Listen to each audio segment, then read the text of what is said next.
A man gets off the number 47 bus, stumbles awkwardly, looks over, and sees a woman vaguely smiling at him. OMG, she's heading right this way. Think. She speaks first. Well, how are you? Why did you... It's been so... She couldn't finish her sentences. He interrupts and puts on a slow, fake accent. He doesn't even know what accent he's trying to do. He knows he's panicking. Do I know you? I think you've got me mixed up. That throws Beth off. She apologizes, and with a red face she walks off down the street in the direction of the hospital. It couldn't be him. Ben never had a beard. She feels silly. She still misses him. She thought he could have been the one, but he had ghosted her and fell off the face of the earth. That hurt. Beth had done so well for herself, making her parents so proud of her promotion to a senior post in the local A&E department. Beth is a beautiful girl, inside and out. She did well at school, going on to university. She has never been lucky in the love life department, though. She often thought how nice it would be to meet that one special person to share all of life's up and downs. Ben's day was getting worse. His ankle ached, pain shooting up his leg every time he took a step. He had really heard it when he stumbled off that bus and saw her beautiful, kind face staring right at him. He nearly froze at that point and gave away that he did recognize her. More than that, actually. He had started to fall madly, deeply for her, but she deserved more than he could ever give her. One lie had led to another. Each time he thought of telling her the truth. But where do you stop with lies when it's hard to know anymore what is fact and what is fiction? Life had been easier when she wasn't around in some ways, quieter and lonelier, but easier.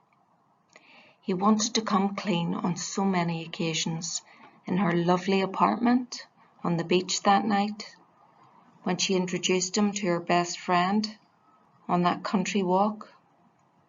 But would she judge like others had? Would she start watching her purse, hiding her keys, checking him out on social media, cancelling dates, giving untrue reasons to hide her shame?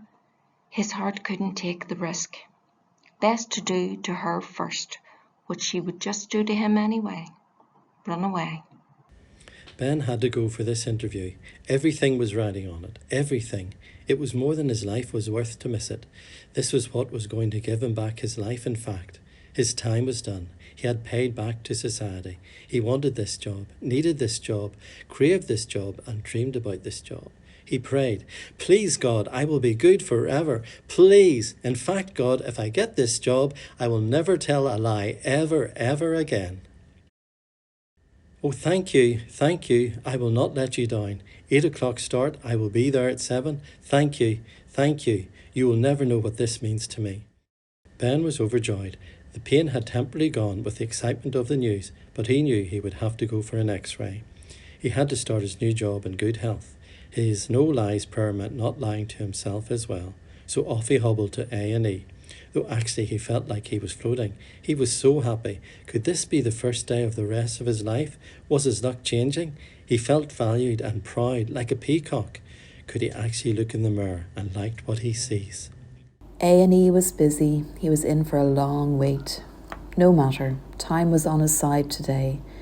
Then he saw her. His heart skipped. Then it beat so fast and loud he thought the doctor would hear. She hadn't noticed him yet. Could he slip out unnoticed? No more running. He walked straight up to her, head held high, and said hello. She seemed shocked, smiled, but with a tinge of sadness and even somewhat confused. "Can I explain?" he said, "over coffee. Later today. Please."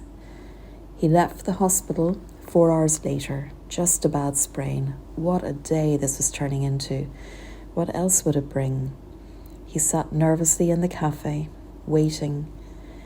Even if she didn't turn up, he had tried to tell the truth. That must count for something.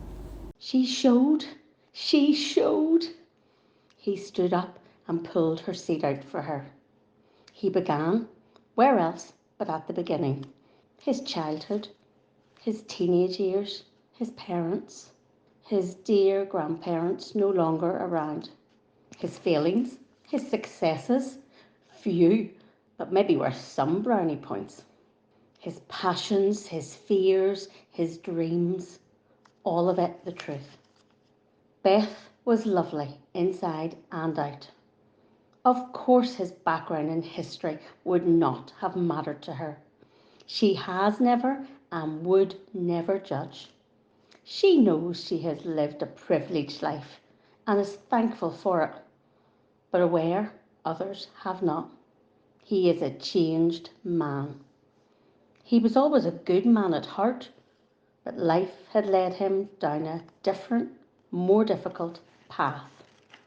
Did they live happily ever after? Of course they did. One house, 2 cars, 3 children later. All is good. Beth still works part-time now, and Ben is a manager in the cafe that gave him his first big break in life. Loyalty rules okay.